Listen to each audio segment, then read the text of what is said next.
Well, hello there, Facebook family. How are you? I hope you are well.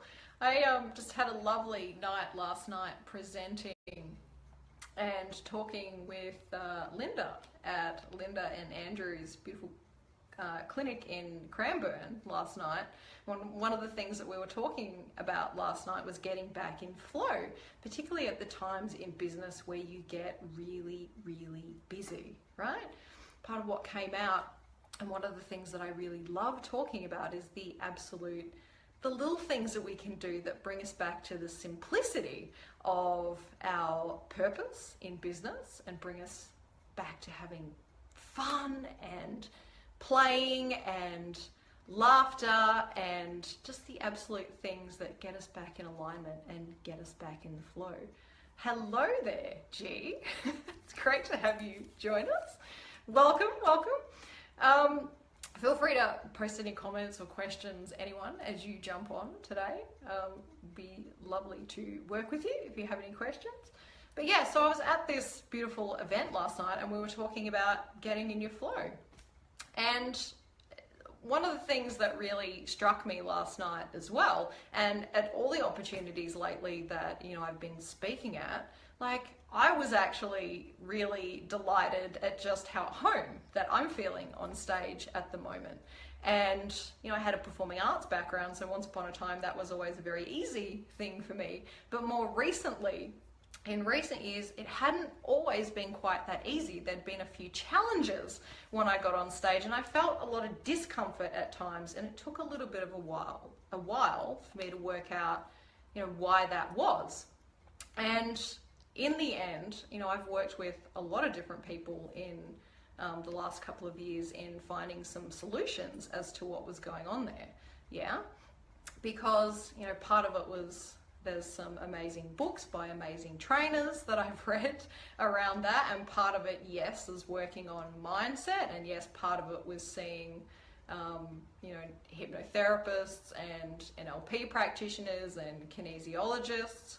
And then some other parts of my solution I found in the end actually came with working with more the energetic and the shamanic side of it, and my business coaches who worked a little bit with the energetic side of it as well. And I found, honestly, some of my solutions in the end actually sort of came from looking at ancestral stuff, and also came from, just looking at the shamanic side and what was going on and what energy was playing out on that stage. Yeah, so I think it's really normal in the startup phase of business, because I work with a lot of particularly women who are in the startup phase of business, and part of the challenge when you're a wellness practitioner and you have an important message that you want to share with the world is the first thing to do is kind of find your confidence in putting yourself out there and kind of staying centered and resilient in putting yourself out there in that initial phase. Yeah. So I work with a lot of people on that, and I guess just for that, I wanted to speak to the part of that it's normal to expect that it might actually take, working with multiple people over the space of a journey. It's a journey, learning to put yourself out there and delivering and refining your message and building your business over time. That's an individual journey for everyone, and how you go with that depends on your background and what you've already done, and how experienced you are already with, if you've had management positions, leadership positions, and already put yourself out there a bit and had to stand in that sort of autonomy position before, and that accountability position, then you might move a little bit faster. And if that's a less familiar space, then maybe it's a bit more challenging. But I just wanted to say, one of the things I wanted to say that helped me was having that mentality that be open to support coming from multiple spaces and places, right?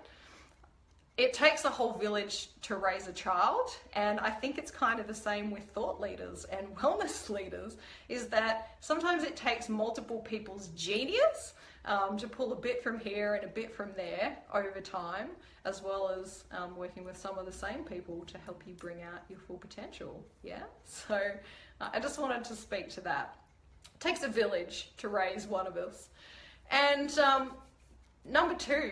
number two, I think that really helped me, and one of my sales and speaking trainers kind of pointed this out and helped me get clarity around this as well. And it may be relevant to some of you, so I wanted to share it. One of the really important things that we have to do is get clear about what role we're actually playing on stage, particularly if we come from a practitioner background, right? Because there are multiple roles that you can play at the front of the room. For example, for some of my clients, they're counselors or psychologists, and I came from a counseling background, yeah? So that meant that for me, a part of me stepping onto stage, my familiarity with stepping in front of a group was as a facilitator to facilitate a therapeutic process and people's individual processes within that. So I was coming from that standpoint, but then at other times, hello Carpi and Natasha. Hey, great to have you in here too. Just wanted to say hi. But yeah, so at other times in recent years, some of you might know, some of you might not know, that I was running and co-facilitating some networking events at one stage. And that's a different role again, because number one, we were facilitating the evening in terms of activities happening. Hey Natasha, and hey Kylie in there, and hey Maria, great to have you here. So yeah, in one respect we were facilitating activities throughout the evening, and in another respect at times we were actually speaking on topics to do with networking and getting more clients and building startup business. So a speaker role is a different role. And then some people amongst you will be doing training. So, you know, training is another role again when you're at the front of the room, and how you engage, how you engage with people within that is like different, yeah? And it creates, it helps to have clarity about that. Hello, Josh. Lovely to see you, brother. It helps to have clarity about what role that you're actually playing at the front of the room. And I'll share with you a little bit of my experience of it's huge. I just realized how big it was when I was looking at it in front of everyone. I'm like, man, that's a really big class. Yeah, so thank you. I just needed, because I'm speaking about speaking, my throat's doing a little bit of stuff too, and maybe everyone here is as well. But this is exactly my point too, right? Because this is about the clarity of what we're doing on stage, because I found that one of the things that held me up, thanks love, one of the things that held me up was that I was still unconsciously, when I was trying to be a speaker, I was still unconsciously trying to be a therapist at the same time on stage. So people were throwing all their stuff at me, or another way to say it is my awareness in being present with them was that I was very aware of their therapeutic processes that were going on. So part of the discomfort I was feeling on stage wasn't actually even mine.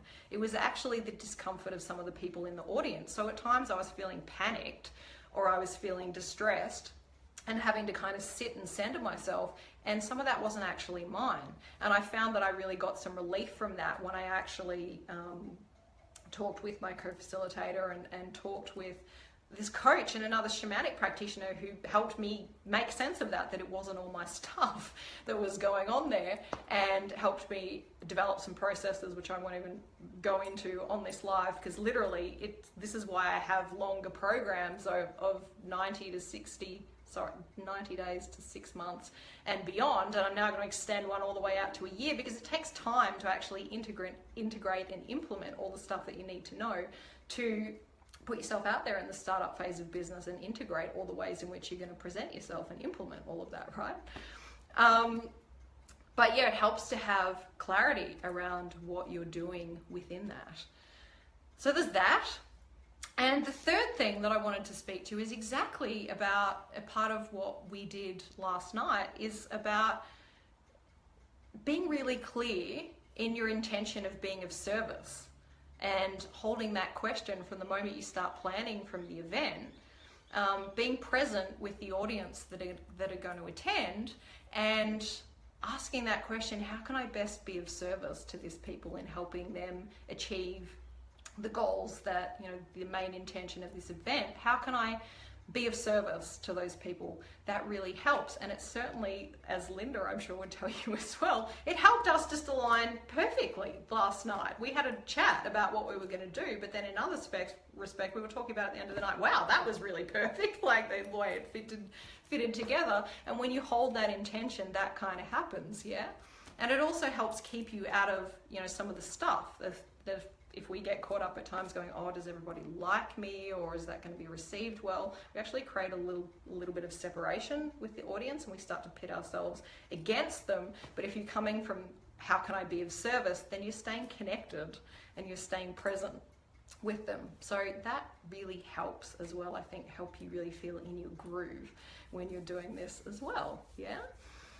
So, bringing it back to the simplicity. Hello, Mans.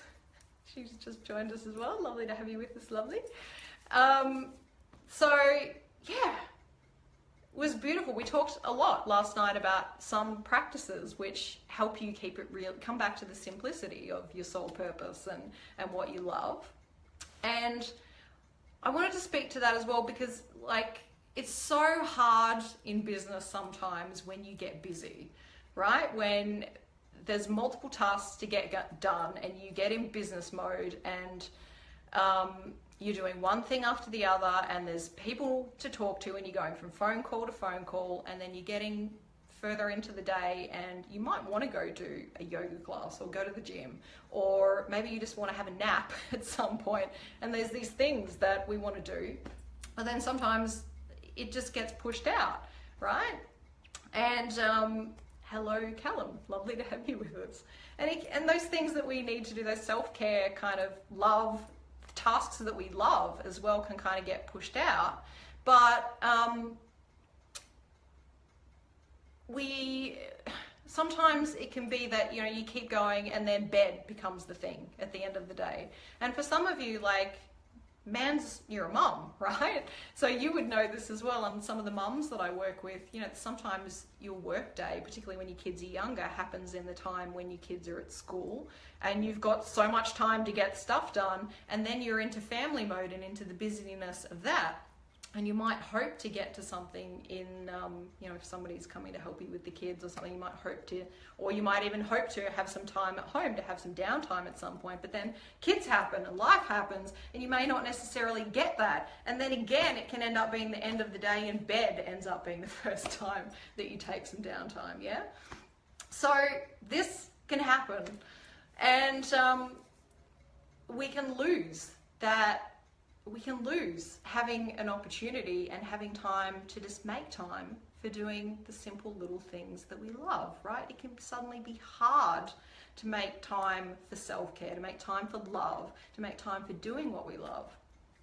But that's exactly why I actually wanted to find a way to make it really easy, particularly for the beautiful business people amongst you and the wellness practitioners and service-based entrepreneurs amongst you. I wanted to find a way to make it really easy for you. So that's why I came up with the 30 Days to the Life I Love program, which literally gives you, every single day, you get a daily task, which I give you as a part of a group.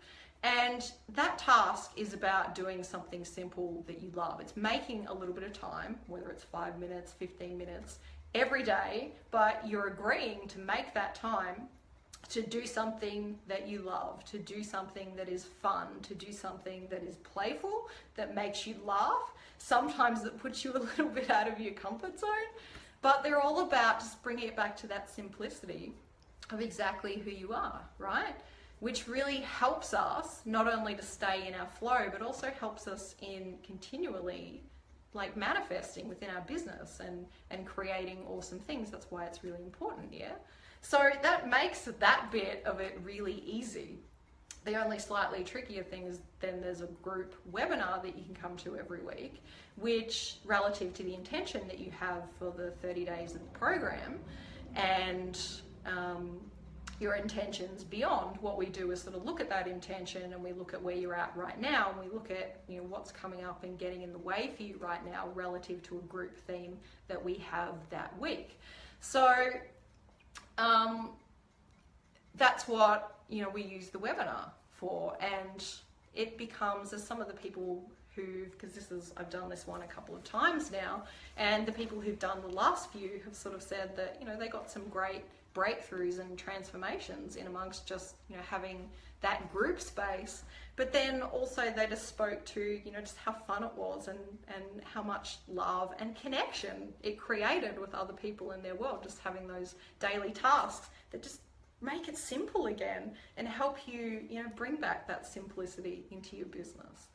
So I just wanted to speak to anyone who now jumps on or who sees this later.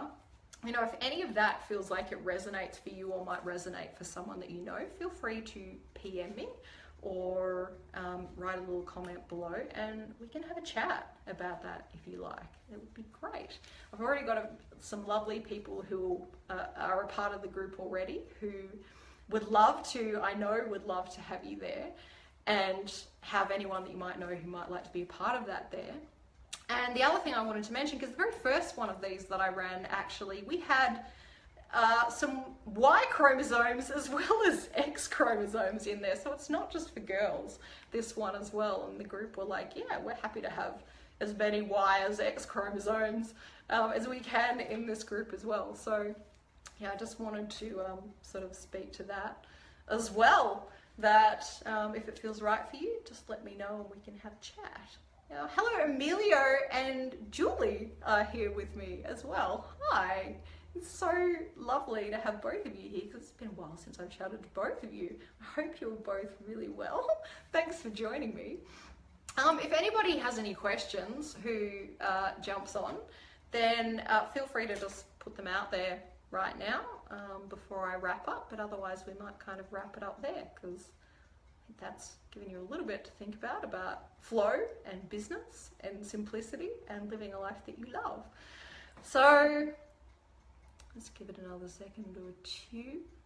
Yeah, I'm a big stripy face over there. The more that the sun's coming down over here, like I'm just, I love it. I can't wait to get out there shortly and have some more fun out there on the way to an event that I'm going to tonight with lovely Josh, who was just with us before, and a lot of our team. So yeah, it looks like that's it for this evening. So thank you all so much for joining me. It's been beautiful to have you on here. I hope you got something lovely out of this. Feel free to pop a little comment below as well if you had an insight or something in this resonated with you.